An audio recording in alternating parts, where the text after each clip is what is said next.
एक यंग लड़का जो रॉयल फैमिली में पैदा नहीं हुआ था, लेकिन उसकी आंखों में आग और दिल में सपना था।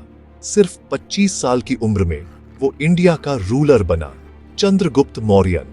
उसका सफर दिखाता है कि डेस्टिनी हिम्मत से बनती है, पैदाइश से नहीं। चंद्रगुप्त ने टूटी हुई जमीन को एक किया, अफगानिस्तान से बंगाल तक एम्पायर बनाया। उसके साथ था उसका गुरु चाणक्य, इस मिशन के पीछे का माइंड। उन्होंने दिखाया कि असली पावर लोगों के रिस्पेक्ट से आती है, क्राउन से नहीं। उसकी लेगेसी हमें याद दिलाती है, विजन और हिम्मत से एक इंसान दुनिया बदल सकता है। चलो उस लड़के की कहानी शुरू करते हैं जो सम्राट बन गया।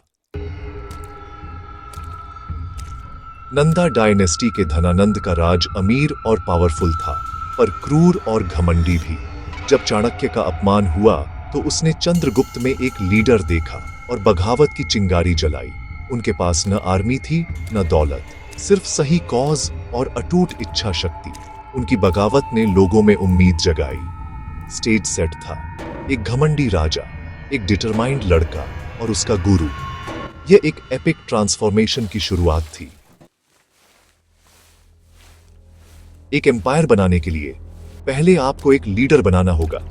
चाणक्य चंद्रगुप्त को तक्षशिला ले गए, दुनिया की सबसे पुरानी यूनिवर्सिटी। यहां चंद्रगुप्त ने विनम्रता सीखी, दूसरे स्टूडेंट्स की तरह रहते हुए। उसकी एजुकेशन सिर्फ किताबों से आगे थी। उसने पॉलिटिक्स, वॉर और सबसे जरूरी एक राजा का कर्तव्य पढ़ा। चाणक्य ने उसे सिखाया, एक राजा की खुशी उसके लोगों की खुशी होती है। इस रेवोल्यूशनरी आइडिया ने चंद्रगुप्त को एक वॉरियर से एक स्टेट्समैन में बदल दिया। तक्षशिला में सालों ने उसे इंडिया की डाइवर्सिटी और यूनिटी की जरूरत की गहरी समझ दी। उसने देखा कि लगातार अंदरूनी झगड़ों ने इंडिया को कमजोर कर दिया।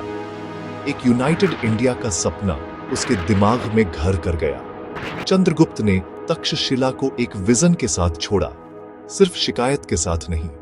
वो एक नए इंडिया के लिए लड़ने को तैयार था, सिर्फ धनानंद के खिलाफ नहीं।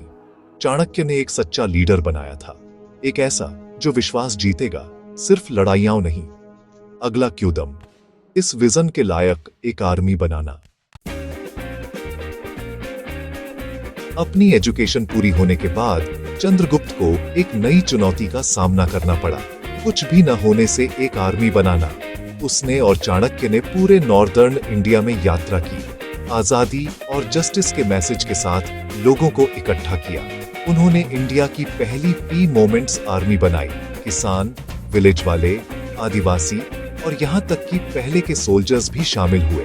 यह सिर्फ एक आर्मी नहीं थी, यह लिबरेशन के लिए एक आंदोलन था। चाणक्य ने उन्हें गुरिल्ला टैक्टिक्स में ट्रेन किया, स्पीड और सरप्राइज का इस्तेमाल करते हुए। हर सोल्जर एक वॉलंटियर था, एक कॉज के लिए लड़ रहा था, सैलरी के लिए नहीं। चंद्रगुप्त ने अंदर से लीड किया, विश्वास और वफादारी कमाई। लोगों ने उसमें एक ऐसा लीडर देखा जो परवाह करता था। इस बॉन्ड ने आर्मी को स्ट्रॉन्ग और यूनाइटेड बनाया। उनकी अनकन्वेंशनल टैक्टिक्स जल्द ही टेस्ट की जाएंगी। इंडिया के नॉर्थ वेस्टर्न फ्रंटियर पर एक बड़ा मौका बन रहा था। पी मोमेंट्स आर्मी अपनी पहली असली चुनौती के लिए तैयार थी। अगला चैप्टर उन्हें एक लेजेंडरी कंकरर के खिलाफ खड़ा करेगा। जैसे ही चंद्रगुप्त अपनी आर्मी बना रहा था, अलेक्जेंडर द ग्रेट इंडिया की बॉर्डर्स पर पहुंच गया। अलेक्जेंडर के सैनिक थके हुए और नंदा आर्मी से डरे हुए आगे बढ़ने में हिचकिचा रहे थे। चंद्रगुप्त ने मौके का फायदा उठाया, सीधे युद्ध से नहीं बल्कि ग्रीक आउटपोस्ट्स पर गुरिल्ला हमलों से। उसकी फोर्सेस ने सप्लाई लाइंस को डिस्टर्ब किया और पंजाब में टेरिटरीज को आजाद किया। लोकल लोग चंद्रगुप्त को एक लिबरेटर के रूप में देखते हुए उसका सपोर्ट किया। ग्रीक हिस्टोरियंस ने इस बोल्ड इंडियन लीडर के बारे में लिखा जिसने उनकी ताकत को चुनौती दी। अलेक्जेंडर के जाने के बाद भी चंद्रगुप्त ने अपने जनरल्स को हराया, जैसे सेल्यूकस निकेटर। इन विक्ट्रीज ने चंद्रगुप्त की आर्मी को कॉन्फिडेंस और रिसोर्सेज दिए। वह इंडियन रेसिस्टेंस का सिंबल बन गया, एक नेशनल हीरो। नॉर्थ वेस्ट में कैंपेन एक मास्टर स्ट्रोक था जिसने उसे लिबरेटर का टाइटल दिलाया। अब चंद्रगुप्त अपने असली दुश्मन धनानंद का सामना करने के लिए तैयार था। स्टेज अल्टीमेट शोडाउन के लिए सेट था। इंडिया के दिल के लिए जंग शुरू हो चुकी थी। नॉर्थ वेस्ट में विक्टोरियस होने के बाद चंद्रगुप्त ने अपनी नजर पाटलिपुत्र नंदा कैपिटल पर डाली। ओवर कॉन्फिडेंट होकर उसने सीधा हमला किया और एक जबरदस्त हार का सामना किया। भागने पर मजबूर होकर उसने स्ट्रैटेजी और पेशेंस में एक कड़ा सबक सीखा। एक गांव की मां के शब्दों ने एक नया अप्रोच इंस्पायर किया। सेंटर पर पहले हमला मत करो, किनारों को कमजोर करो। चाणक्य ने समझाया, कंट्रीसाइड को जीतो, कैपिटल को अलग करो, फिर हमला करो। इस हार ने चंद्रगुप्त को विनम्र बना दिया, उसे समझदार और ज्यादा पेशेंट बनाया। उसने महसूस किया कि दिल और दिमाग जीतना उतना ही जरूरी था जितना लड़ाइयां जीतना। यह सेटबैक एक टर्निंग पॉइंट बन गया, जिसने एक नई चालाक स्ट्रैटेजी को मजबूर किया। वे सिर्फ सोल्जर्स का नहीं बल्कि जासूसों और प्रोपेगेंडा का भी इस्तेमाल करेंगे। शेर ने हार का स्वाद चखा था और ज्यादा चालाक होकर उभरा। सपना खत्म नहीं हुआ था, ये सिर्फ इवॉल्व हुआ था। अब वे नंदा एम्पायर को टुकड़े टुकड़े कर देंगे। असली जंग शुरू होने वाली थी। चंद्रगुप्त और चाणक्य ने एक मास्टर प्लान लॉन्च किया, सिर्फ फोर्स से नहीं बल्कि इंटेलिजेंस से वॉर। चाणक्य के जासूस मगध भर में फैल गए, लोगों की बात सुनते और चंद्रगुप्त को एक न्यायपूर्ण लीडर के रूप में कहानियां फैलाते। पब्लिक ओपिनियन धनानंद के खिलाफ हो गया। नंदा कोर्ट के अंदर चाणक्य ने अविश्वास बोया, राजा की पकड़ को कमजोर किया। इस बीच चंद्रगुप्त की आर्मी ने बाहरी प्रोविंसेस को जीता, फेयरनेस के साथ रूल किया और टैक्सेस कम किए। टाउन्स ने उसे एक लिबरेटर के रूप में वेलकम किया, कंकरर के रूप में नहीं।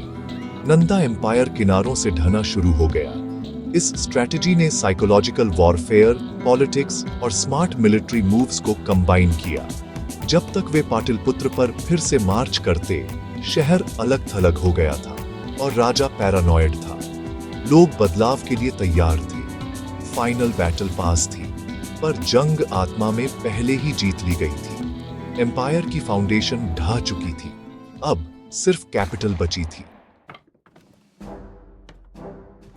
सच का पल आ गया। चंद्रगुप्त की आर्मी ने पाटलिपुत्र को घेर लिया, सप्लाईज काट दी। अंदर धनानंद घबरा गया। उसके जनरल्स जा चुके थे, उसके सैनिक हताश थे। बाहर के लोगों ने चंद्रगुप्त को अपना लिबरेटर बताया। फाइनल बैटल चल रही थी, पर नतीजा साफ था। चंद्रगुप्त ने सामने से लीड किया, अपने आदमियों को इंस्पायर करते हुए। शहर के लोगों ने उठकर धनानंद की किस्मत सील कर दी। नंदा डायनेस्टी गिरी, चंद्रगुप्त की जीत पूरी हुई। पर वह महल में एक लिबरेटर के रूप में एंटर हुआ, कंकरर के रूप में नहीं। उसने ऑर्डर बहाल किया और लोगों को जस्टिस के एक नए युग का आश्वासन दिया। उत्पीड़न की लंबी रात खत्म हो गई थी। 25 साल की उम्र में चंद्रगुप्त ने असंभव को हासिल कर लिया था, पर यह सिर्फ शुरुआत थी। उसका विजन और भी बड़ा था। इंडिया का यूनिफिकेशन अब पहुंच में था। मगध पर कब्जा करने के बाद चंद्रगुप्त का विजन चाणक्य के मार्गदर्शन में पूरे इंडिया को एक करना था। मौर्य आर्मी सभी दिशाओं में मार्च की, अलग अलग किंगडम्स को एक साथ लाते हुए। पहली बार इंडिया ने एक कॉमन करेंसी, लॉज और सेंट्रल अथॉरिटी शेयर की।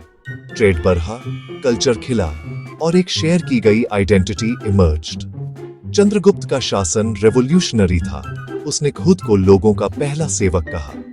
अर्थशास्त्र के मार्गदर्शन में उसने एक न्यायपूर्ण और कुशल एडमिनिस्ट्रेशन बनाया। उसके गवर्नेंस के आइडियाज आज भी रिलेवेंट हैं। चंद्रगुप्त की कहानी साबित करती है कि महानता कमाई जाती है, विरासत में नहीं मिलती। उसने एक एम्पायर की फाउंडेशन रखी जो अशोक के अधीन अपने जेनिथ पर रीचेगा।